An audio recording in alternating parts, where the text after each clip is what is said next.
హే పెద్ద సార్ వచ్చిండు. డిఎస్ దాదా, నమస్తే దాదా, మంచిగా ఉన్నావా? ఆన్ చేసే ఉన్నది దాదా, నువ్వు షురూ చేయ ముందు కదా. ఏం దాదా గొంతు సరి చేసుకుంటున్నావు? పాట గిట్ట వాడతావా ఏంది? నేను చెప్పింది అదే కదా. నీకు ఇది న్యాయం అనిపిస్తుందా దాదా? పాటలు వద్దు దాదా, కావాలంటే ముచ్చట పెడదాం. అది మీరు దయచేసి దిగ్విజయ్ సింగ్ అడగండి.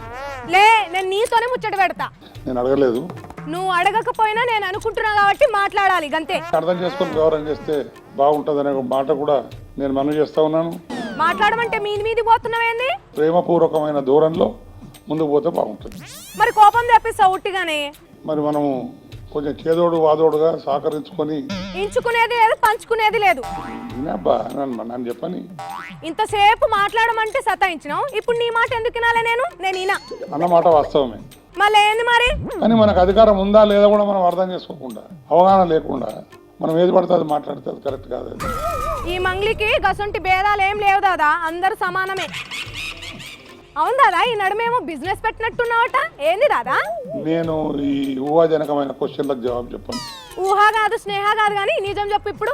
Petrol, diesel, kerosene. Very good, మొత్తానికి ఏదో ఒక పని చేస్తున్నావు. సరే దాదా, నేను పోయేస్తా మరి, బాయిగా పో నువ్వు. చెన్న మామ రావే, జాబిల్లి రావే, కొండెక్కి రావే, గోగుపులు తేవే. ఇప్పుడే మీరు వచ్చారు బాబు గారు, మీరు కూడా ఇప్పుడే వచ్చారని తెలియజేసుకుంటున్నాను.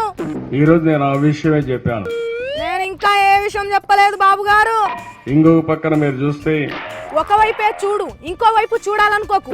మన కష్టాలు ఉన్నాయి. నన్నెందుకు కలుపుతావు? కష్టాలు నీకున్నాయి చంద్రాలు, నాకు కాదు. ఓసారి బాధ కలుగుతుంది. అయ్యో ఎందుకు బాబు గారు, ఏం కష్టం వచ్చింది? ఈరోజు మళ్ళీ ఆదాయాన్ని పెంచుకోవాలి, ముందు అప్పులు కట్టాలి. ఎప్పుడు చూడు అప్పులు అప్పులు అప్పులు, అప్పులేనా?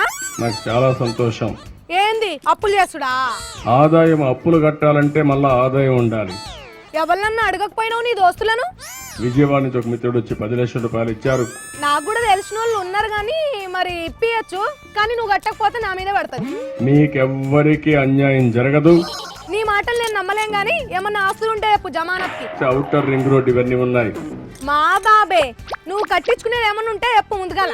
ఈ రోజు ఇంటర్నేషనల్ ఎయిర్పోర్ట్ ఉంది, one of the best airport in the country. నేనే కట్టాను. తాజ్ మహల్, చార్మినార్, గోల్కొండ ఇవన్నీ నువ్వే కట్టించినావంట కదా బాబు. పాపం నీ పరిస్థితి చూస్తుంటే నాకు బాధేస్తుంది. ఒక ఆడపడుచు అయితే, ఒక చెల్లెమ్మ అయితే. సరేలే బాబు, మాట్లాడి చెప్తా. మా కష్టాలు తీరితే మేము నిలువు దోపిడీ చేసి నిలువు అంతా కూడా ఉండేటన్ని కూడా మీకు ఇస్తామని చెప్పి. అంతంత మాటలు ఎందుకు గానీ మళ్ళా ఎప్పుడు ఇస్తావు పైసలు ఇప్పిస్తే? 60 సంవత్సరాల్లో. చంద్రాలు నాకేం వినిపిస్తలేదు చంద్రాలు. సర్లే గాని సాయం చేస్తా అంటే చదువుకునేటట్టున్నావు.